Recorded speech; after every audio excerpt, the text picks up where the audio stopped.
최수영의 네 글자. 1월 20일 이른바 유재수 비리무마 사건에 대한 이제 조국 전 민정수석에 대한 공소장이 공개됐습니다. 그러니까 검찰이 기소하면서 범죄 혐의를 이제 낱낱이 이제 기록한 것이 바로 이제 공소장인데요. 이제 국회에서 입수해서 이제 그것이 이제 공개가 됐습니다. 저는 정말 그걸 보면서 뭐 이게 놀라움을 넘어서 이게 과연 이럴 수도 있는가, 이런 대명천지 시대에 이렇게 법과 원칙과 정의, 공정을 무시한 이런 야만적 행태가 있을 수 있는가, 저는 그런 생각을 가졌습니다. 그러니까 분노를 넘어서 정말 참담한 그런 느낌을 가졌는데요. 이거는 그야말로 무법천지 문재인 정권의 그 민낯이 그대로 드러난, 그런 적나라하게 온천하게 드러난 그런 저는 하나의 사안이었다, 이렇게 저는 생각을 합니다. 공소장에 적시된 이제 유재수 감찰루마 정황에 따르면은 여기에 이 친문 세력이 갖고 있는 인식의 틀이 드러나는데, 여기에는 법과 공정, 정의, 원칙 이런 게 전혀 없습니다. 이 정부 출범하면서 슬로건이 뭐였죠? 사람이 먼저다였습니다. 저는 이걸 딱 보면서 느꼈던 게, 우리 사람이 먼저고 내 사람이 먼저다. 이걸 생각했습니다. 그러니까 국민을 애둘러 포장해서 사람이 먼저다가 아니라 오직 우리들의 이익과 영달을 위해서라면은 우리 사람은 무조건 감싸야 한다는 그런, 바로 내 사람, 내 식구, 우리 식구 감싸겠다는 겁니다. 유재수 전 부시장이 뇌물수수와 부정청탁, 이런 아주 좀 정말 공직자로서는 하지 말아야 될 범죄 혐의로 기소가 됐고 구속이 되어 있습니다. 그런데 그들이 해석하는 바에 따르면은 바로 봐줘야 될 일이었고, 그 다음에 이것은 억울한 사연에 불과했던 거죠. 공직자들이 비리를 저지르면 엄벌에 처하는 것이 다 상식의 궤고, 그것이 바로 일반적인 바로 국민 법감정인데, 그들의 입장에서는 억울한 일이 돼버린 거예요. 여기에 등장하는 인물을 보면 더 기가 막힙니다. 이름 한번 볼까요? 조국, 백원우, 윤건영, 김경수, 천경득. 정말 우리가 많이 듣던 이름들 아닙니까? 이 정부의 이너서클이라고 했고, 정말 숨은 실세라고 꼬리표를 달고 다녔던 사람들이었습니다. 범죄가 공식적으로 용인되는 건 없죠. 비공식적으로 용인됩니다. 어떤 집단들이 그렇게 합니까? 바로 조폭 같은 범죄 집단들이 그렇게 합니다. 덮습니다. 그리고 용인합니다. 봐줍니다.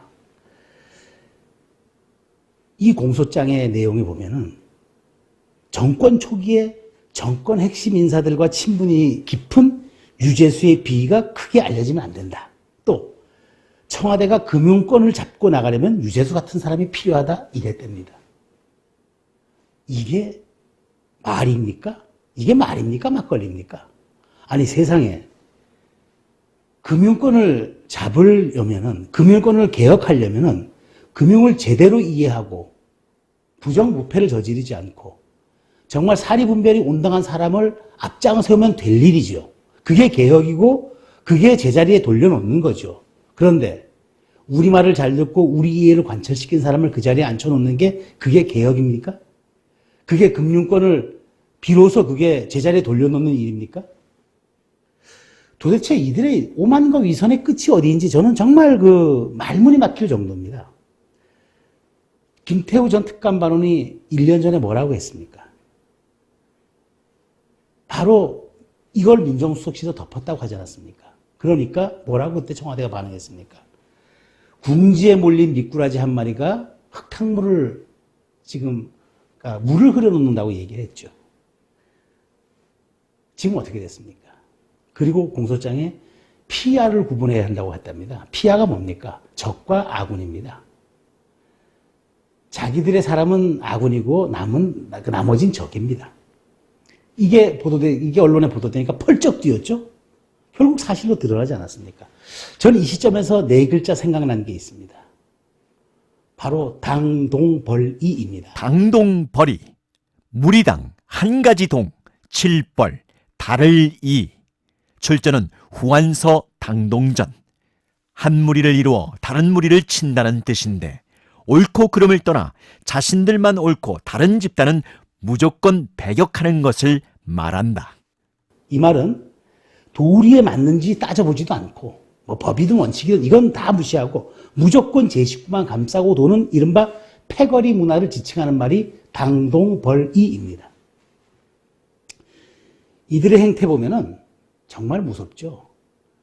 적폐청산의 칼날은 시퍼래도 내 편 봐주는 거는 그야말로 봄바람이 수양버들을 흩날리듯이 그렇게 합니다. 정말 왜 이 사람들이 그렇게 이토록 검찰을 잡아먹지 못해서 안달이었나? 왜 검찰개혁이라는 이름으로 그렇게 난리를 피웠나를 생각해 보면 이해가 됩니다. 이러니까 무섭죠. 이러니까 검찰을 피해야죠. 그러니까 검찰개혁이라는 미명으로 저렇게 온 분탕질을 치고 난도질을 치고 패스트트랙이라는 해괴한 이름으로 4+1이라는 해괴한 이름으로 검찰을 망가뜨리고 그것이 개혁이라고 얘기합니다. 참 대명천지 시대에 벌어진 일입니다. 이게 21세기 문명국가에서 민주주의를 지향하고 자유시장 경제를 지향한다는 정권이 벌인 일입니다. 정말 법은 많이 평등해야죠. 그리고 여기에는 다른 의도가 끼면 안 되죠. 그래서 법과 원칙과 정의는 바로 세워야 한다고 하지 않습니까? 당동벌이의 최후가 어땠는지 저는 압니다. 그 당동벌이의 고사를 만들었던 후하는 스스로 패망의 길로 접어들어서 역사의 뒤안길로 사라져 버렸습니다. 이 정부의 민낯이 유재수 비리 무마 사건의 모든 게 담겨 있습니다. 범죄가 용인되는 것은 국가 집단이 할 일이 아니죠. 국가는 오직 공공선과 공익에 우선하고 그리고 국민의 안녕과 질서를 찾는 게 국가의 근본 목적입니다. 오늘의 네 글자 당동벌이였습니다. 감사합니다.